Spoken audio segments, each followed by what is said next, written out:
विविध भारती की स्वर्ण जयंती पर एक सालाना जलसा।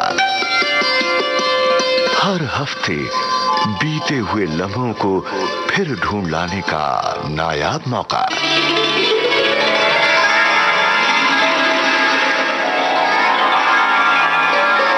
विशेष कार्यक्रम स्वर्ण स्मृति।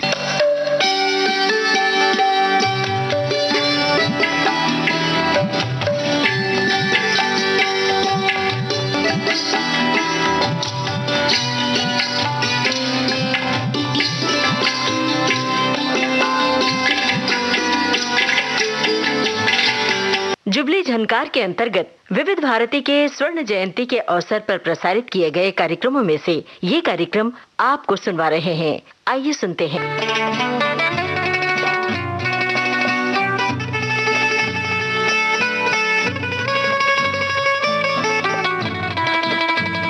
श्रोता मित्रों, नमस्कार। ये आकाशवाणी का प्रसारण है विविध भारती।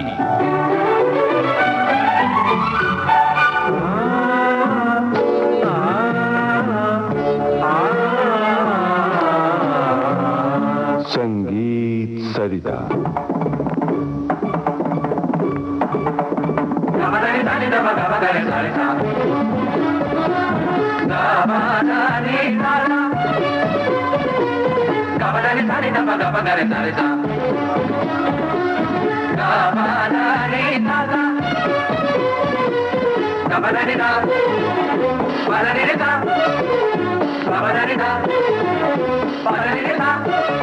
जी, ठीक पहचाना आपने।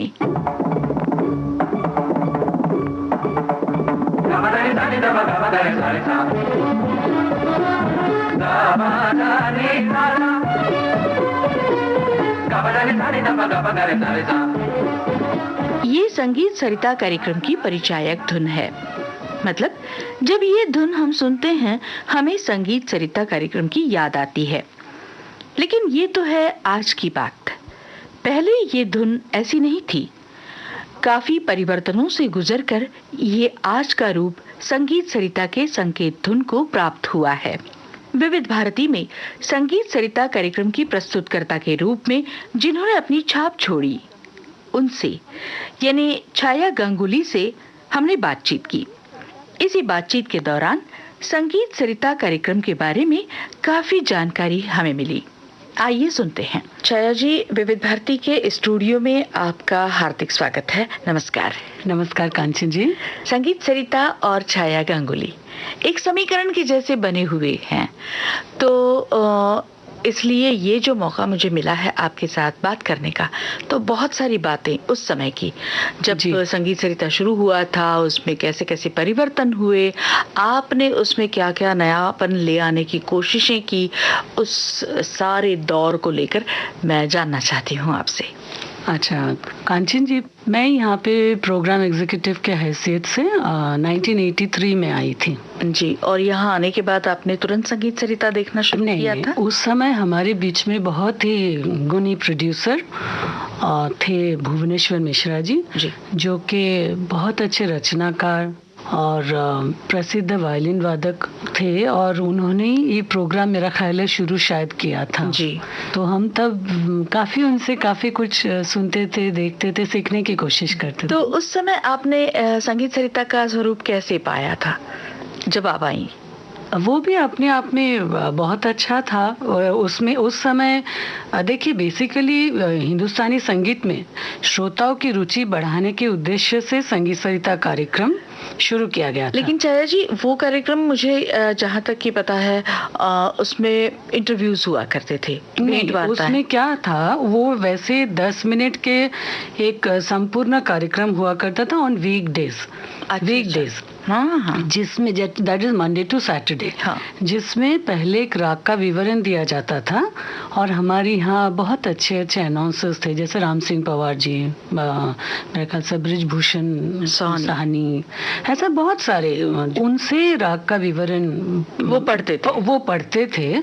और उसके बाद उस राग में एक बंदिश जो कि लाइब्रेरी आइटम होता था। हाँ। और अंत में उसी राग पर आधारित फिल्म गीत सुनवाया जाता था जी। तो मिश्रा जी जब रिटायर हो गया मेरा ख्याल से, I don't remember exactly, but 85-86 शायद, तो आपने वो संगीत सरिता देखना शुरू किया। हाँ, मेरे लेकिन जो विविध भारती के संग्रहालय में बहुत से इंटरव्यूज हैं, 8-9-10 मिनट के ऐसे। जी जी। तो वो किस कार्यक्रम के लिए बनाए गए थे? नहीं, वो संडे उस समय भी हुआ करता था। हाँ। और हमने भी जब मैंने उसको टेक ओवर किया तो कुछ मेरे ख्याल से 1-2 साल हमने भी वैसे ही कंटिन्यू किया, जब तक मुझे टोटल प्रोडक्शन की एक क्या कहते हैं जानकारी ना हो, हाउ टू ऑपरेट मशीन्स।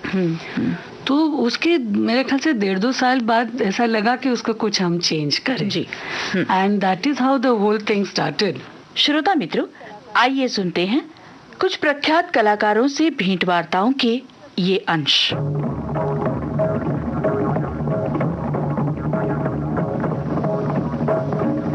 संगीत सरिता।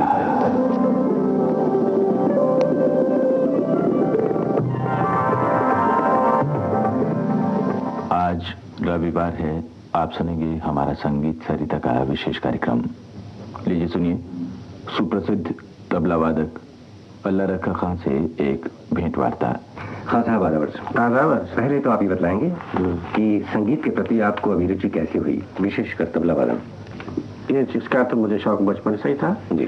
और मेरे पिताजी नाटक में काम करते थे। अच्छा।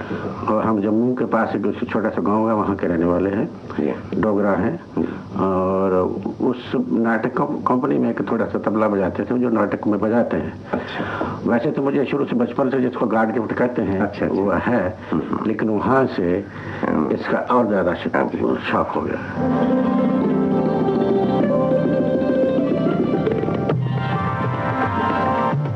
संगीत सरिता।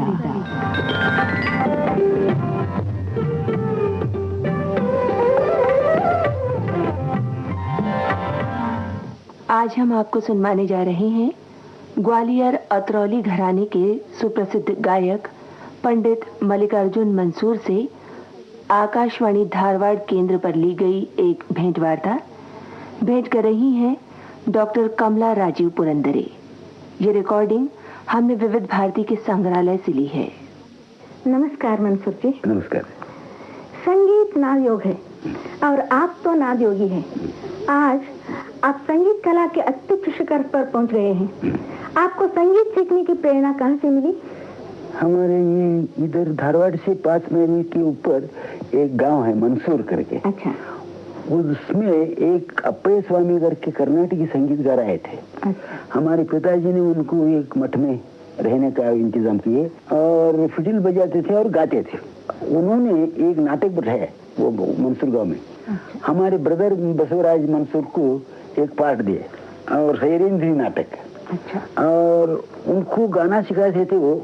उस टाइम में हम आके वो बैठ के सुनते थे, स्कूल को जाते थे और बैठ के सुनते थे। अच्छा।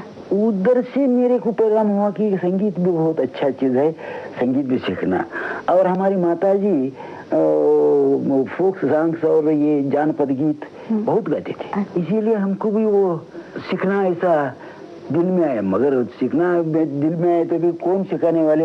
अच्छा। और घर में कौन सुनने वाले, कौन नहीं सुनते थे। उसके बाद में नाटक कंपनी में हमारे ब्रदर गए, हम भी स्कूल छोड़ के उनके पास गए और कई को आए तुम कई को ब्रदर बहुत खुशी हो, हम इधर ही रहेंगे।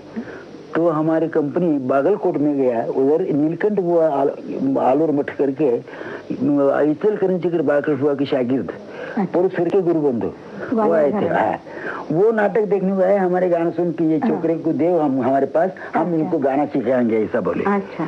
तो अच्छा हुआ, चलो हमारे ब्रदर हमको गाना सिखाने को सीखने को मिर्ज को भेज दिया और मिर्ज ने उनके घर में रह के 6 बरस में गाना सीखा।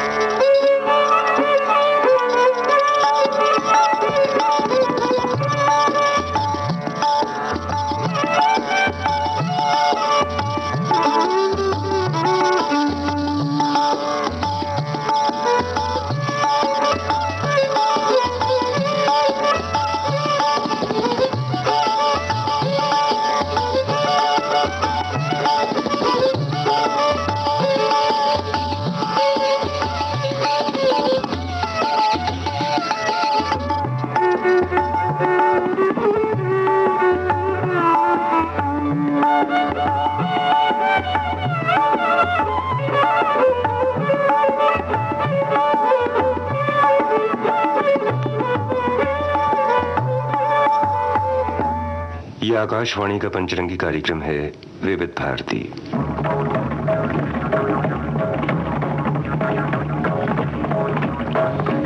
संगीत सरिता।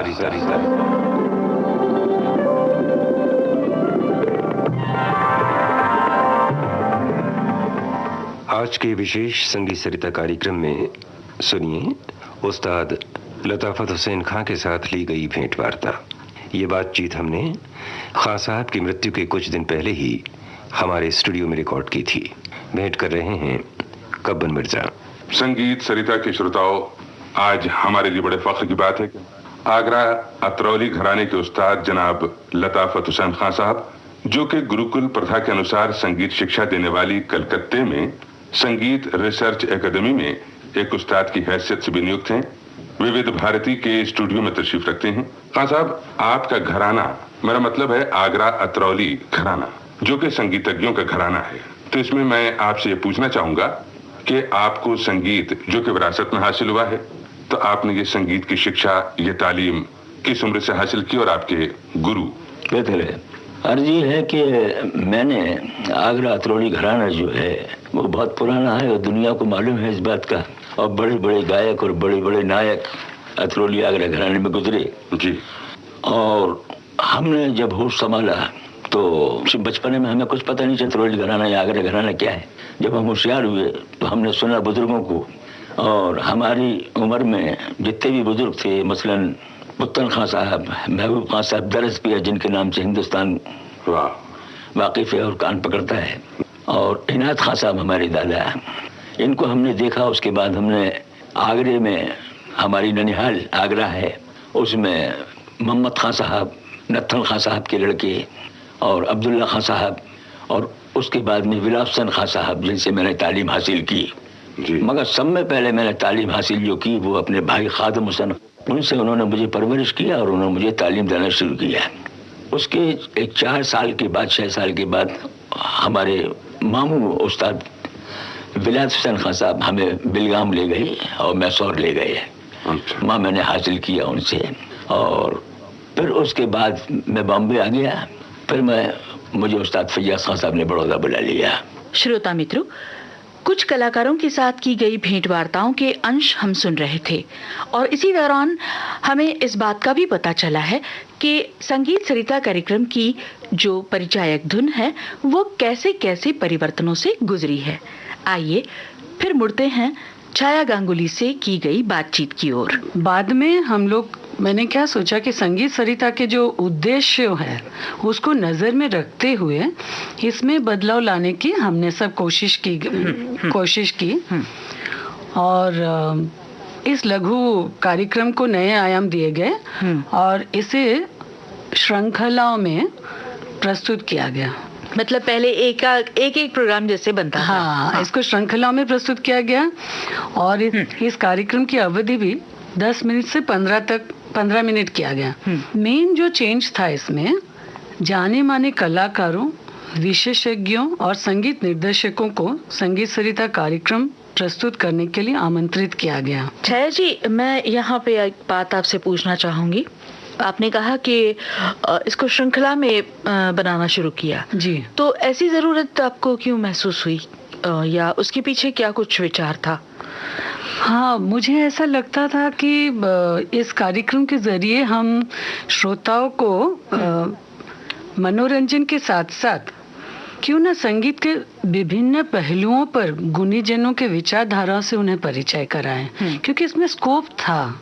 ऐसा नहीं कि सिर्फ एक राग और एक फिल्मी गीत, क्योंकि वो तो चल ही रहा है। कांचन जी, इसमें एक बात थी, हमारी टीम वर्क था। छाया जी, आप कह रही थी कि किसी कलाकार ने आपको ना नहीं कहा, और जैसा जैसा आपने सोचा कि इस विषय पर संगीत सरिता, इस विषय पर श्रृंखला नई बनाई जाए, तो एक के बाद एक नया सोचना और एक कड़ी खत्म होते ही दूसरी श्रृंखला शुरू करना, एक विषय पूरा हुआ फिर दूसरा शुरू हुआ, ये एक प्रक्रिया, ये प्रोसेस जो आपने अपने मन में चलाई होगी और वो अंततोगत्वा ये हमें श्रोताओं तक लेके आई। जी।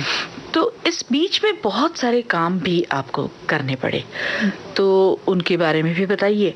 और शास्त्रीय संगीत एक इतना बड़ा विशाल समुद्र है जी, तो उसमें से चुन चुन कर रत्न मोती निकालना, तो नए रूप में संगीत सरिता ने हिंदुस्तानी संगीत की समृद्ध धरोहर की जानकारी दी। जैसे कार्यक्रम मैहर घराना और उसकी समृद्ध परंपरा जी, जो आचार्य बाबा अलाउद्दीन खां साहब के योगदान पर आधारित था। तो मैंने सोचा क्यों ना उसी घराने के जो रिप्रेजेंटेटिव है, जैसे उस्ताद आशीष खान साहब, उन्हीं को हमने रिक्वेस्ट किया और उसके जो बैकग्राउंड स्क्रिप्ट तैयार किया था मदन लाल व्यास जी ने जी, जो बहुत गुनी, बहुत अच्छे किताब लिखे हैं। वो पत्रकार भी थे। हाँ, और हिंदी लैंग्वेज पर उनको बहुत होल्ड था, प्रभु। तो ऐसा जैसे नाद निनाद, स्वर की उत्पत्ति डॉक्टर विजय राघव राव, उन्होंने कुछ 14 एपिसोड्स मेरे ख्याल से किए थे।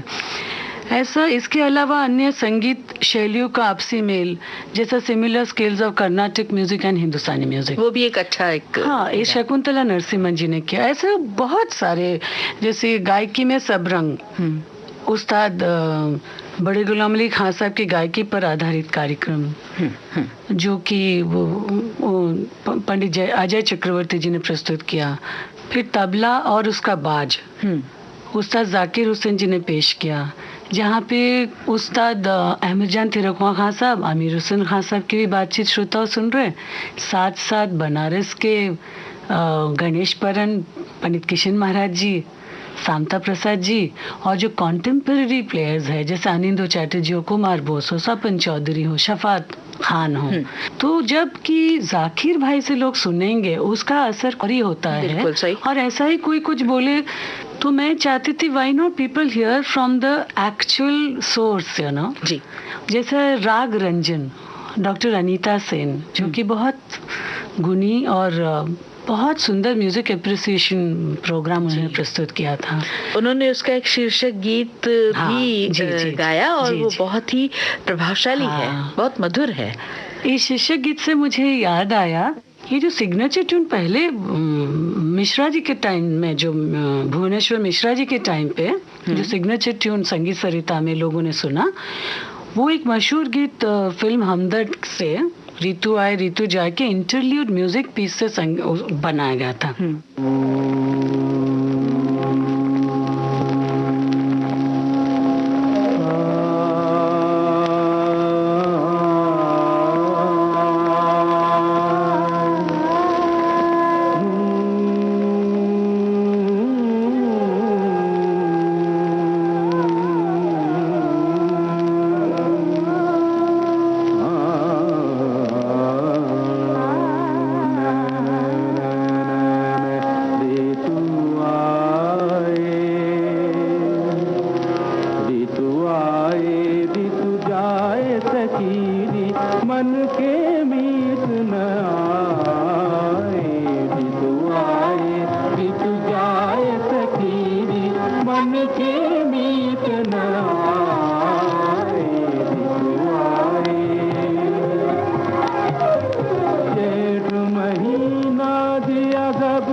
पल सूरज आग लगाए, जेठ महीना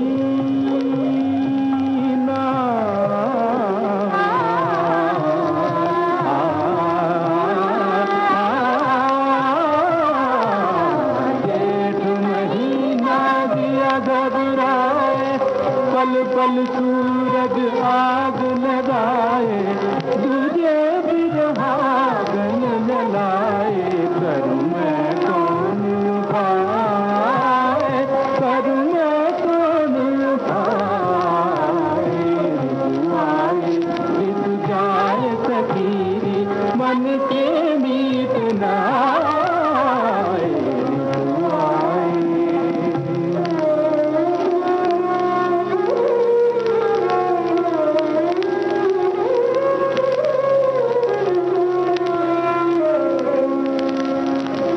बरखारी तू बैरी हमार, बरखारी तू बैरी हमार,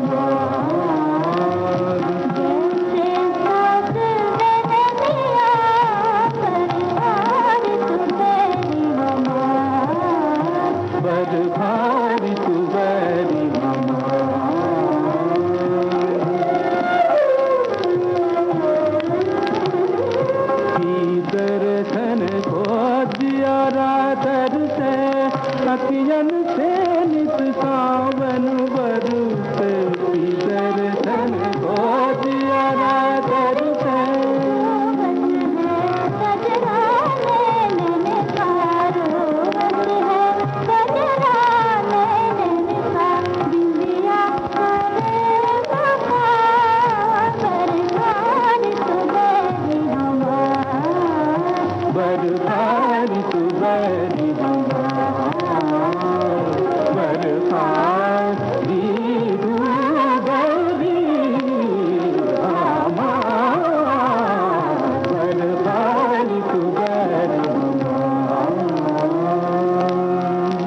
जब इस कार्यक्रम में हम और हमारी टीम ने नए आयाम दिए तो तब हर कार्यक्रम का सिग्नेचर ट्यून ऐसा मुझे लगा कि just to like an effect music, एक बैकग्राउंड क्रिएट करने के लिए उसी कार्यक्रम से एक लोकप्रिय धुन लेकर बनाया जाता था ताकि उस कार्यक्रम के शीर्षक की पहचान बने। सही बात है। तो जैसा भी जाकिर भाई पेश कर रहे तो हम उनका ही एक रेला का टुकड़ा लेकर उसको ट्यून बना लिया था, या राग रंजन जो उन्होंने अनीता सेन जी ने पेश किया था उसी को हमने सिग्नेचर ट्यून जैसा यूज तो वो उस श्रृंखला के लिए वो सिग्नेचर ट्यून ऐसा मतलब कुछ दिन मैंने चलाया था, जैसे कि मैहर घराना और उसकी समृद्ध परंपरा। तो जो मैहर बैंड उन्होंने कंपोज किया था उस्ताद अलाउद्दीन बाबा ने, उस राग का नाम था राग मृगा मंजरी।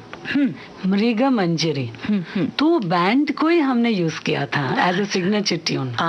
या मुझे याद है ऐसे बहुत सारी, या वायलिन और उसकी गायकी डॉक्टर एन राजम जी का, तो ठुमक चलत रामचंद्र वो उन्होंने वायलिन पे बजाया था, तो उसको ही हमने यूज किया था। उस श्रृंखला की पहचान उस ट्यून से बनी। ये विविध भारती है, आकाशवाणी का पंचरंगी कार्यक्रम।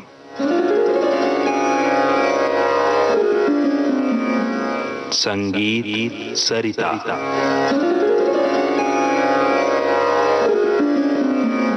इन दिनों आप सुन रहे हैं हमारी श्रृंखला राग रंजन। प्रस्तुत कर रही हैं प्रसिद्ध गायिका डॉक्टर अनीता सेन। राग रंजन भाव चिंतन शब्द से स्वर ताल से, राग रंजन भाव चिंतन शब्द से स्वर ताल से जोड़ती संगीत सरिता मोक्ष का पथकार से, जोड़ती संगीत सरिता मोक्ष का पथकार से, राग रंजन राग रंजन। हर व्यक्ति गायक नहीं बन सकता, लेकिन हर व्यक्ति संगीत को सुनकर आनंद ले सकता है, संगीत का रसास्वादन कर सकता है। जब गाने की महफिल होती है तो अच्छे कलाकार के कार्यक्रम की प्रस्तुति से श्रोता झूम उठते हैं। यदि संगीत सुनकर आनंद लेना हो तो कार्यक्रम के उस बिंदु का ख्याल कीजिए जहां लोग वाह वाह कर उठते हैं।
सरिता।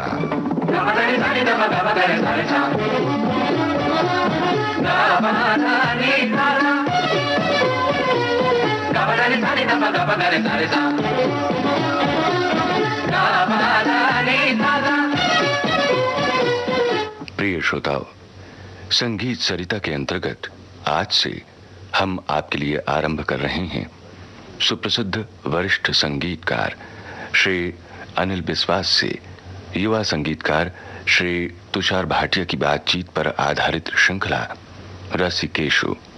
प्रस्तुत है इस श्रृंखला की पहली कड़ी। श्रोताओं को तुषार भाटिया का नमस्कार।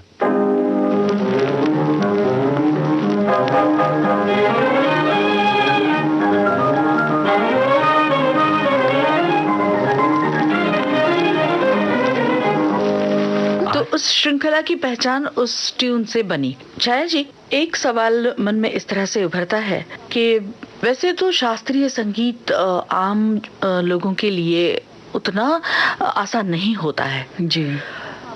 वो तो कहते हैं कि हाँ वो गाना है ना, वो ठीक है, वो कोई फिल्मी हल्का फुल्का गाना हो तो हम सुन ले, लेकिन ये एक शास्त्रीय संगीत पर आधारित कार्यक्रम होते हुए भी इसने एक लोकप्रियता की ऐसी ऊंचाई को छू लिया। इसकी क्या वजह है आपको लगती है? देखिए, सबसे कांचन जी महत्वपूर्ण बात ये कि प्रस्तुतिकरण की अद्भुत सादगी के कारण यह हर आयु के आम श्रोताओं, संगीत प्रेमियों और विशेषज्ञों का समान रूप से प्रिय कार्यक्रम बन गया। शास्त्रीय संगीत या उपशास्त्रीय यानी ठुमरी, दादरा, चैती, जो भी है, उपशास्त्रीय और गैर फिल्मी जो सुगम गायन होता है, गीत, भजन, गजल के अलावा फिल्मी संगीत पर भी सिलसिलेवार कार्यक्रम भी पेश किए गए। तो श्रोता मित्रों, ये रही स्वर्ण स्मृति कार्यक्रम की 33वीं कड़ी। बातचीत हो रही थी संगीत सरिता कार्यक्रम की प्रस्तुतकर्ता और जानी मानी गायिका छाया गांगुली से।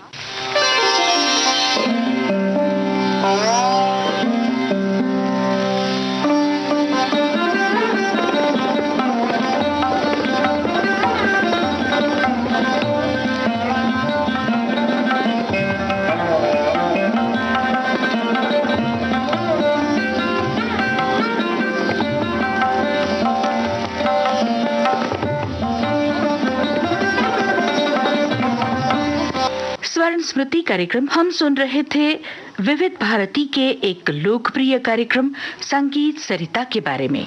जब इस कार्यक्रम का आरंभ हुआ तब उसे एक रूप देने की कोशिश की थी भुवनेश्वर मिश्र ने, जो स्वयं कलाकार रहे। आइए उनसे बृजभूषण साहनी की बातचीत सुनते हैं।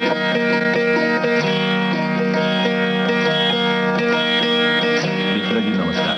नमस्कार मिश्रा जी, वाकई बहुत खुशी की बात है कि आज आप संगीत सरिता कार्यक्रम में श्रोताओं को अपने बारे में और अपने साज के बारे में कुछ बताएंगे, खास करके इसलिए कि आप एक लंबे अरसे तक ऑल इंडिया रेडियो में म्यूजिक प्रोड्यूसर की हैसियत से काम करते रहे हैं और विविध भारती में संगीत सरिता से आपका काफी नाता रहा है। लेकिन सबसे पहले सवाल मैं जो आपसे पूछना चाहूंगा वो ये कि आपने वायलिन ही क्यों सीखा, दूसरा कोई इंस्ट्रूमेंट क्यों नहीं सीखा, जबकि वायलिन एक ऐसा इंस्ट्रूमेंट है जिसे कि हम ज्यादा पश्चिम से एसोसिएट करते हैं, तो आपने वायलिन क्यों सीखा? बृजभूषण जी, बात यह है, मेरे पिताजी श्री अनंत मिश्रा ने एक वायलिन खरीद करके रखा था मेरे लिए। अच्छा। मैं ऐसे बचपन में गाना गाता था, लाइट म्यूजिक भी गाता था, हिंदी क्लासिकल भी गाता था, लेकिन पिताजी की इच्छा था मुझे क्लासिकल सिखाएंगे और वायलिन ही सिखाएंगे। अच्छा। क्योंकि मेरे जो गुरु स्वर्गीय डॉक्टर वेंकट स्वामी नायडू, उनसे उनका दोस्ती था। अच्छा। और उन्होंने सोचा उनके पास छोड़ के वायलिन सिखाएंगे। अच्छा, लेकिन आप तो गाना सीख रहे थे ना, तो जब आपके पिताजी ने कहा कि आप वायलिन सीखिए तो आपको अच्छा लगा या आपका झुकाव उस तरफ था थोड़ा बहुत पहले भी? था, झुकाव तो था, क्योंकि वायलिन में बहुत स्कोप है। ऐसा एक साज है जो इंटरनेशनल लेवल में इसको लेना चाहिए। ये बात तो बिल्कुल सही है, क्योंकि इसमें वेस्टर्न म्यूजिक भी बजता है, कर्नाटक म्यूजिक भी बजता है और हिंदुस्तानी म्यूजिक, लाइट म्यूजिक, सब कुछ बज सकता है इसमें। आपने बिल्कुल सही कहा है, क्योंकि वायलिन जो है न सिर्फ ऑर्केस्ट्रा में काम आती है बल्कि जो गायक है, जो कि मेन सिंगर है, उसके साथ भी उसकी आवाज को भी साथ साथ में वायलिन जो है फॉलो करती है जी। लेकिन एक बात मैं और जानना चाहता हूँ, वो ये कि आपने सीखी तो कर्नाटक संगीत पद्धति में जी जी, और फिर आप हिंदुस्तानी संगीत पद्धति में बजाने लगे। अचानक इस दूसरी पद्धति में आने का कोई कारण? कारण तो ये है, मैं जब कर्नाटक सीखता था जी, उसी टाइम में मेरे गुरुजी ने घर में हिंदुस्तानी बजाया करते थे जी। ऐसे तो सोलो प्रोग्राम उनको कर्नाटक बजाना पड़ता था जी, लेकिन घर में बजाते थे। अच्छा। तो इतना अच्छा बजाते थे, मैं इन्फ्लुएंस्ड हो गया कर्नाटक कभी छोड़ के हिंदुस्तानी कभी बजाऊं। और जब ऑल इंडिया आइडल में ज्वाइन किया, मैं संगत करता था। अच्छा। ऐसे डीवी पोलस्कर और पंडित विनायक पटवर्धन, अच्छा, इन लोग सबके साथ में संगत किया। तो पहले एक कॉन्सर्ट में मैं 4 घंटा बजाया पंडित डीवी पोलस्कर के साथ जी। उन्होंने मुझे कहा, अरे आपका हाथ में इतना अच्छा होता है हिंदुस्तानी म्यूजिक, तो आप क्यों हिंदुस्तानी बजाते नहीं? लेकिन आपको कोई दिक्कत महसूस नहीं हुई? नहीं, थोड़ा सा दिक्कत, फिंगरिंग चेंज करने में थोड़ा दिक्कत हुई, क्योंकि दोनों वादन शैलियों में फर्क तो है। अच्छा, अब हम ये चाहेंगे कि आप हमारे श्रोताओं को जरा थोड़ा सा एक नमूना बता दें कि दोनों पद्धतियों की वादन शैली में अंतर क्या है। इसमें गमक का जो इस्तेमाल करते हैं जी, थोड़ा अलग होता है। मैं इसको दिखा दूं हिंदुस्तानी संगीत पद्धति में। तो आप पहले जरा कुछ हिंदुस्तानी संगीत पद्धति का एक छोटा सा नमूना बता दीजिए जी।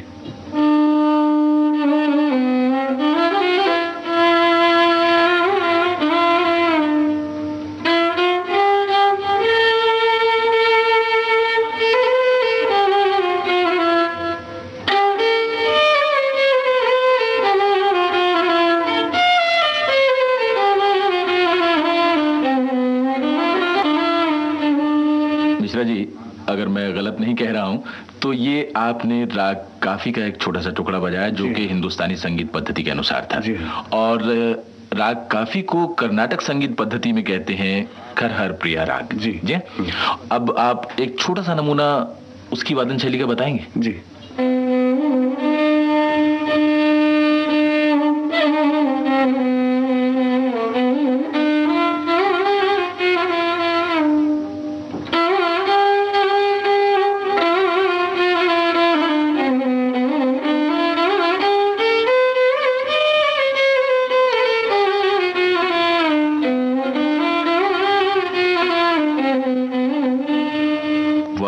मिश्रा जी, आपने बहुत ही अच्छी तरह इन दोनों संगीत पद्धतियों का जो वादन शैली का अंतर है वो बताया है।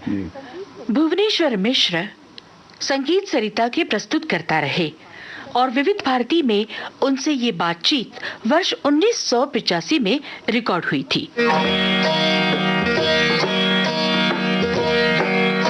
विदुषी किशोरी अमोणकर से बातचीत की मदन लाल व्यास ने। किशोरी जी, स्वर लगाव की आपकी पद्धति क्या है? आप मानती हैं कि रेगा मदनी सा की ऊंचाइयां हैं, स्वर को मूर्त करने का आपका प्रयास रहा है, आप उसको बताएंगे? ये आपने ठीक कहा कि सा की ये सब ऊंचाइयां हैं जिसके 7-6 रूप दिखाई देते हैं। असल में ये तो हिंदू तत्व के अनुसार जैसे कि अद्वैत और द्वैत हम मानते हैं, इसी तरह अगर यूँ समझिए कि षड्ज अद्वैत है तो फिर रेगा मधनी ये द्वैत स्वर है। इसी एक ही चीज के अनेक रूप। यही आपके आध्यात्मिक चिंतन है? जी हाँ। तो इस प्रकार आप शिक्षा देने की आपकी पद्धति क्या है, इसी को आधार मान करके? इसी को आधार मैं इसलिए मानती हूँ, एक तो मुझे 2000-4000 साल पहले जो लोग जैसे गाया करते थे उस संगीत पे मेरा विश्वास है। तो फिर इसमें आप राग जो आप गाती हैं उसके पहले की मनस्थिति जो आपकी होती है या राग को निर्मित इसके पहले मुझे एक आपसे बात करनी होगी, वो ये है कि अगर परमानंद संगीत से मिलता है तो वो आनंद की स्थिति मन की है या बुद्धि की है? तो मन की ज्यादा होगी उसमें। तो अगर आनंद ये मन की अवस्था है, बुद्धि की तो है नहीं, तो बुद्धि इसमें इस तरह इस्तेमाल करना चाहिए हम लोगों को कि इसमें मन की अलग अलग अवस्थाएं जो हैं उनका प्रकटीकरण किस तरह हम कर सकते हैं, इसके लिए बुद्धि की जरूरत है। ये नहीं कि गाने के वक्त हर राग में बस बुद्धि प्रदान करते रहे हम, तो फिर भाव पीछे रहेगा। तो राग रूप खड़ा करने में आप इसी को प्रधान मानती हैं? जी हाँ, राग का समग्र रूप का जो इफेक्ट, राग का जो समग्र रूप होता है वही राग का भाव होता है। असल में भाव का ही दूसरा नाम राग है। विदुषी किशोरी अमोणकर से ये बातचीत विविध भारती में वर्ष 1987 में रिकॉर्ड हुई।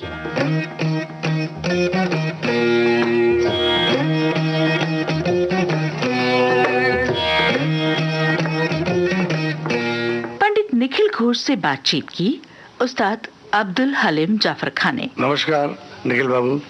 नमस्कार हलीम साहब। वही तबले के बारे में बहुत सी बातें कही जाती हैं, उसकी उत्पत्ति के बारे में बहुत सी कहावतें हैं। ये तबले के उत्पत्ति के बारे में जैसा आपने सही कहा, बहुत कहावत है। मैं इतना ही कहूँगा कि ये सारे कहावत ही है। असली में इसका उत्पत्ति यानी साइंटिफिक दृष्टि से अगर देखा जाए जी हाँ, तो यूं नहीं कि पखावाज को 2 टुकड़े करे जी और करके फिर बोला है। 2 टुकड़ा करने के बाद तो आवाज ही नहीं आएगी, ये तो सही, ये अब मानने की बात है। हाँ, और दूसरी बात जी, आपका मतलब इससे है कि वो खिच्ची अगर कट जाएंगी तो हाँ ये मतलब है। तो खिच्ची अगर कट गई तो साउंड नहीं आएगा। बिल्कुल ये तो कॉमन सेंस की बात है जी। तो जितना तक रिसर्च हुआ उसमें इतना ही मिला कि पुराने जमाने में एक इंस्ट्रूमेंट था जो ऐसे खड़े बजाते थे, ऐसा सीधा। जी हाँ जी। जिसको कहा, वो अपने स्कल्पचर में भी है, तो उसको उद्धक कहा जाता है जी। तो ऐसा कुछ इंस्ट्रूमेंट था। शायद संबल भी कहा जाता होगा। संबल भी कहते हैं, उद्धक भी कहते हैं, पुष्कर भी कहते हैं, ऐसा कुछ 2-3 नाम है। मगर ये एक इंस्ट्रूमेंट ऐसा दिखा है, दिखने में आता है पुराने स्कल्पचर में। जी हाँ जी हाँ। तो शायद वहाँ से डेवलप होते होते ये तबला इस वक्त ये शेप लिया। जी हाँ। तो निखिल बाबू जी, कोई ऐसी पुस्तक नहीं है जिसमें इसका उल्लेख हो? नहीं, तबला का उल्लेख नहीं है, मगर तबला शब्द जो आपने कहा कि तबल जी हाँ, ये तबल जो थे, और तबल जंग कहते हैं, उसके जंग में भी अभी तक बजता है। जी हाँ जी। आपका मिडिल ईस्ट में तबल है, वो उसको ऊँट पर रख के बजाया जाता है, उसको तबल जंग कहते हैं, जंग में बजाया जाता है। जी हाँ जी। एक शब्द मिलता है तबल, और एक मिलता है, ये साउथ इंडिया में अभी तक बज रही है, तावील जी। अब नाम और एक शब्द है तबल, मतलब टेबल एक शब्द है जिसका मीनिंग है फ्लैट सरफेस। जी हाँ। अब ये 3 जो सोर्स मिल रहा है, इसमें से कुछ अगर मिले पता चले तो मगर अब तक नहीं मिला, सही अब तक नहीं मिला। पंडित निखिल घोष से उस्ताद अब्दुल हलीम जाफर खां की ये बातचीत विविध भारती में वर्ष 1987 में रिकॉर्ड हुई।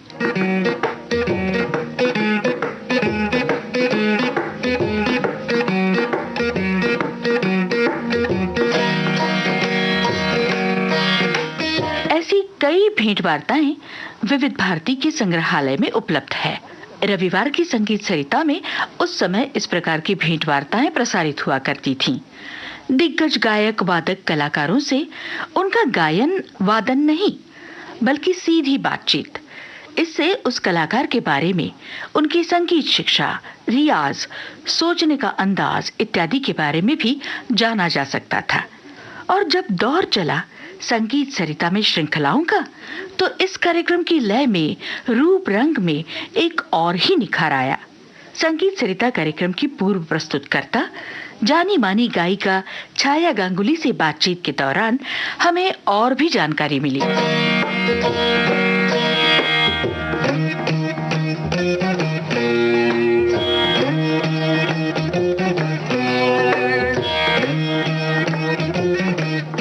छाया जी, एक सवाल मन में इस तरह से उभरता है कि वैसे तो शास्त्रीय संगीत आम लोगों के लिए उतना आसान नहीं होता है जी, लेकिन ये एक शास्त्रीय संगीत पर आधारित कार्यक्रम होते हुए भी इसने एक लोकप्रियता की ऐसी ऊंचाई को छू लिया। इसकी क्या वजह है आपको लगती है? देखिए, सबसे कांचन जी महत्वपूर्ण बात ये कि प्रस्तुतिकरण की अद्भुत सादगी के कारण यह हर आयु के आम श्रोताओं, संगीत प्रेमियों और विशेषज्ञों का का समान रूप से प्रिय कार्यक्रम बन गया। शास्त्रीय संगीत या उपशास्त्रीय यानी ठुमरी, दादरा, चैती, जो भी है, उपशास्त्रीय और गैर फिल्मी जो सुगम गायन होता है, गीत, भजन, गजल के अलावा फिल्मी संगीत पर भी सिलसिलेवार कार्यक्रम भी पेश किए गए। जैसे मेरी संगीत यात्रा, संगीतकार आर.डी. बर्मन जी, पार्श्व गायिका आशा भोसले जी और राइटर डायरेक्टर गुलजार जी के साथ बना गया। अन्य कार्यक्रम वरिष्ठ संगीतकार श्री अनिल विश्वास जी ने प्रस्तुत किया, रसी केशु के नाम से जी, जिसमें रायचांद बोराल से लेकर क्रोनोलॉजिकली पंचम दा तक संगीतकारों की रचना के बारे में भी बताया गया। बहुत सारे कार्यक्रम हमारे फिल्म के संगीतकार और उनकी रचनाएं जो पंडित हरिप्रसाद जी ने प्रस्तुत किया।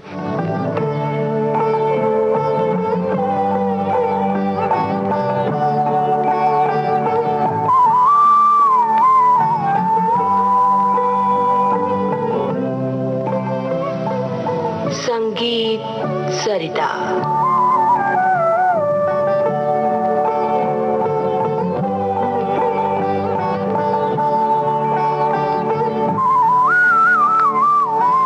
संगीत सरिता के श्रोताओं व प्रेमियों को हरिप्रसाद चौरासिया का नमस्कार।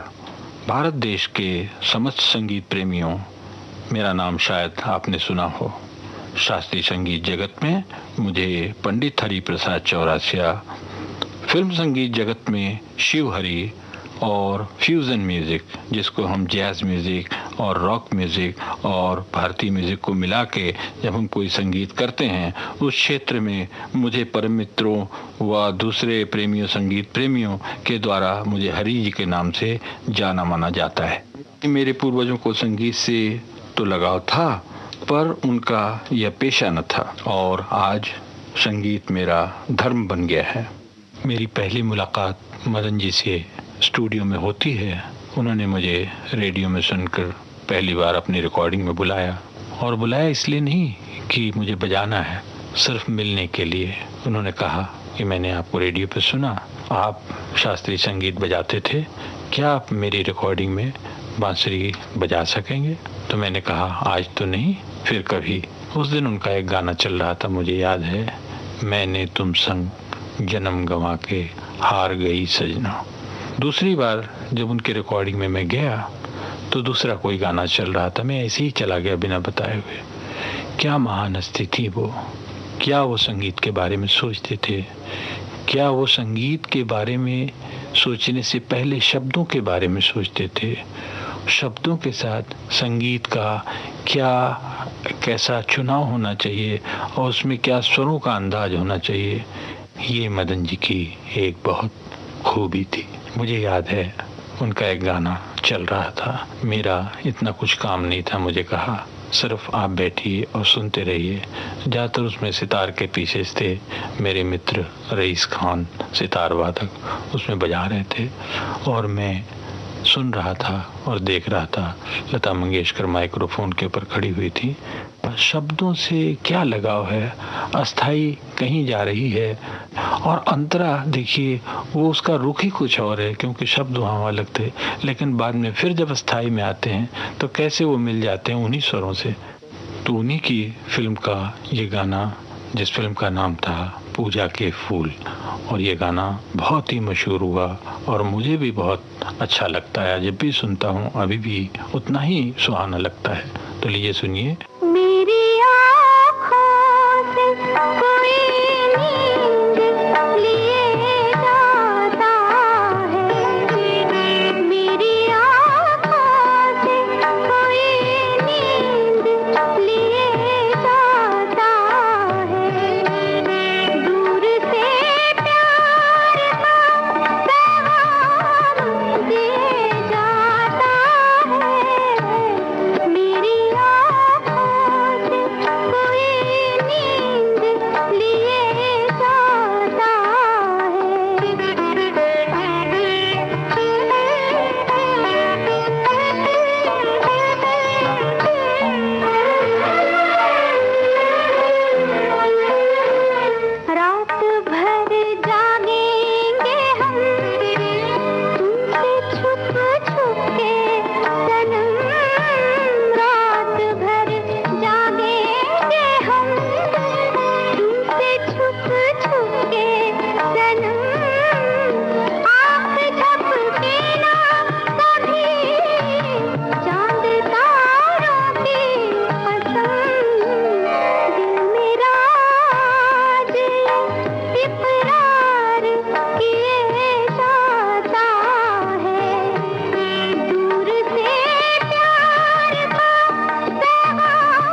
इटावा घराने के लिए अरविंद पारेख जी, जहाँ हमने इमदाद खान साहब, इनायत खान साहब और विलायत खान साहब के जो उनके जो स्टाइल है, विशेषताएं हैं, अलग अलग बाजिया अमजद अली खान साहब जी खुद आए दिल्ली से, हाफिज खान साहब बंगश घराने के, जो उन्होंने बताया हमें जी।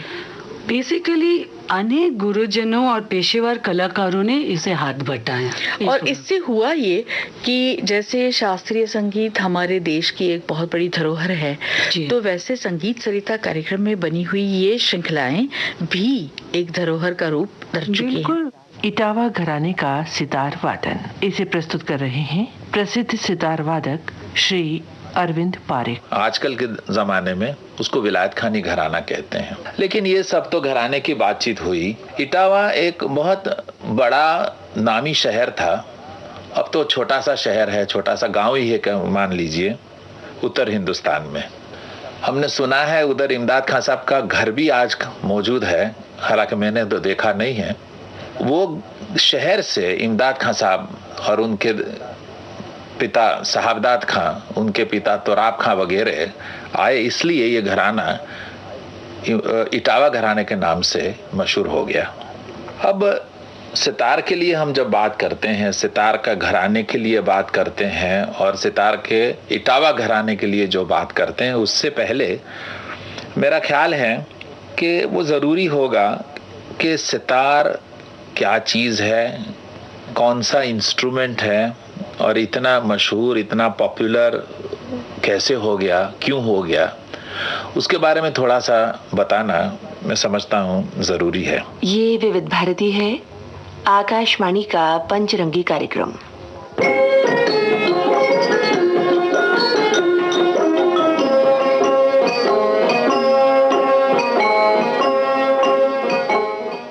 संगीत सरिता।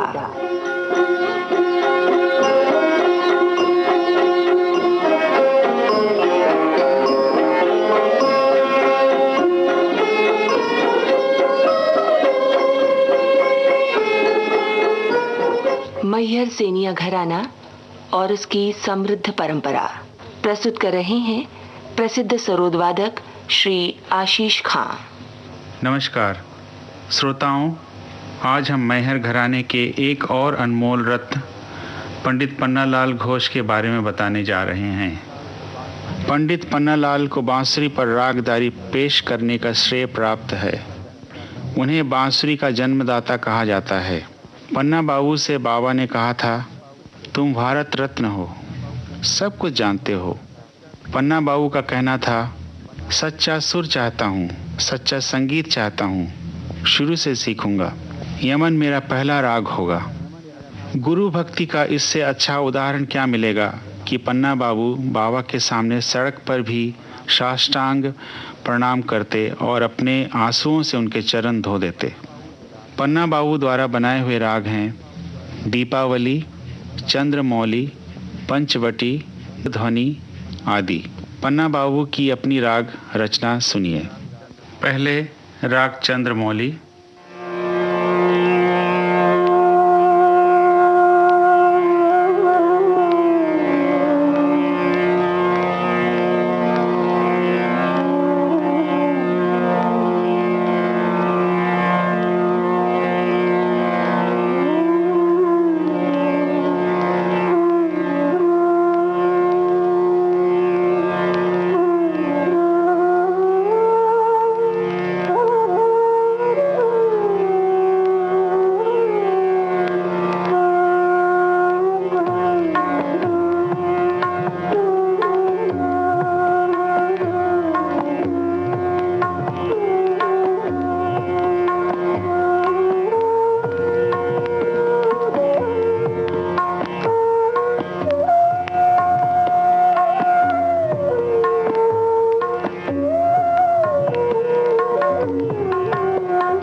जी मुझे एक बात पूछनी है आपसे कि ये सब काम करते हुए संगीत सरिता के लिए आपको कठिनाई कहाँ पर महसूस हुआ करती थी? कठिनाई सिर्फ एक ही होता था कि कभी कभार कलाकारों को टाइम मिलना मुश्किल होता था। जैसे अभी जाकिर भाई, मेरा ख्याल है 1 साल मुझे लगा उनका टाइम लेने में, लेकिन मैंने आशा नहीं छोड़ी and he was very nice. फिर उनका फ़ोन आया, उन्होंने कहा कि छाया जी आप पूना आ जाइए, आधा काम वो वहाँ करेंगे और बाकी आप बम्बे में कर लीजिए। तो मैं पूना चले गई, अबाउट 4-5 एपिसोड्स इन पूना। दूसरे दिन सुबह 8 बजे से वो यहाँ पे आ गए, तो बाकी हमने यहाँ ऐसे करके जैसे आशीष दा आए, कैलिफोर्निया में वो रहते हैं, तो 4 दिन हमें टाइम दिया कुछ महीने पहले से, और हमें यहाँ पे पूरे टीम सुबह 8 बजे से रात 11:30-12 बजे तक हम लगातार 4 दिन काम किए। वाह वाह, ऐसे करके नहीं तो कंटिन्यूटी कैसे बनेगी। या अमजद जी आए दिल्ली से, तो एक साथ 21 hours recording he did for us, 21 घंटे। सरोद और उसकी गायकी इसे प्रस्तुत कर रहे हैं उस्ताद अमजद अली खान। आपके साथ तबले पर संगत की है श्री अनीश प्रधान ने। संगीत सरिता के सुनने वालों को मैं नमस्कार करता हूँ। हमारे संगीत जगत में बहुत सारे ऐसे महान संगीतकार हुए हैं जिनकी यादें हर वक्त हमारे साथ हैं, जिनसे मुझे बहुत कुछ सीखने को मिला। और मेरे पिता गुरु का हुक्म था कि खूबियाँ ढूंढो।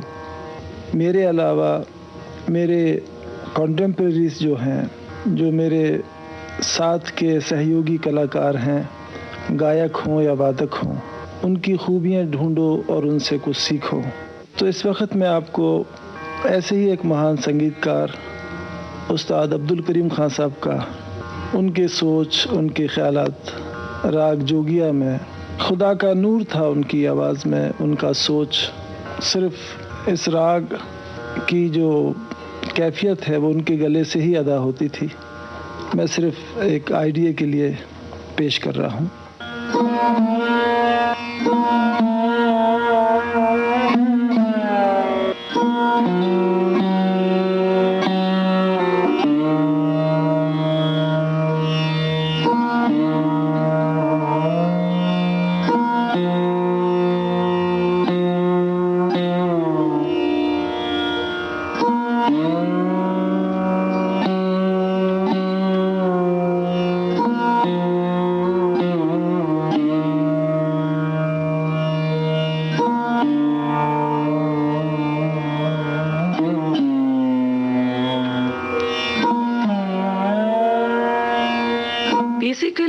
अनेक गुरुजनों और पेशेवर कलाकारों ने इसे हाथ बटाया, और संगीत जगत के जो दिग्गज कलाकार के साथ साथ टिप्पणीकारों, संग्रहालयों और संग्रहकर्ताओं के योगदान से यह कार्यक्रम एक नया दिलकश रूप लेकर सामने आया।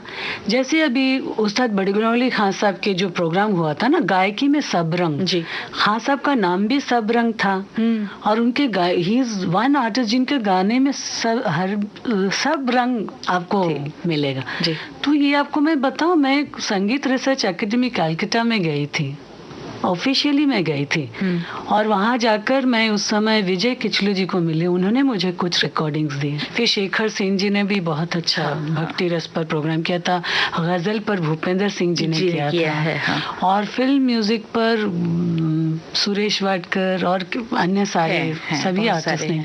तो एक कोशिश हमने की कि सभी तरह के संगीत के बारे में श्रोताओं को थोड़ा सा परिचय भी कराए, और ताकि उनको उसमें कुछ इंटरेस्ट भी पैदा हो।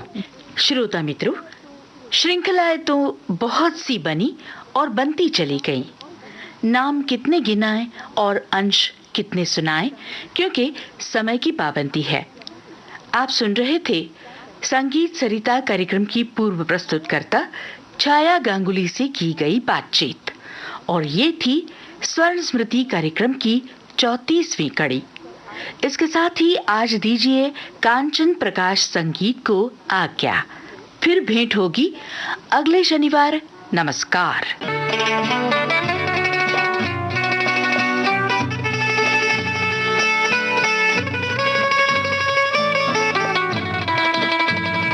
विविध भारती की स्वर्ण जयंती के उपलक्ष्य में इन दिनों आप सुन रहे हैं हमारा विशेष कार्यक्रम स्वर्ण स्मृति। प्रस्तुति कांचन प्रकाश संगीत।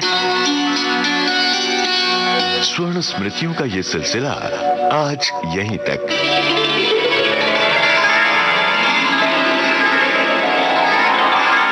अगले सप्ताह विविध भारती की 50 साला यात्रा में से फिर ढूंढेंगे किसी छूट गए पड़ाव को।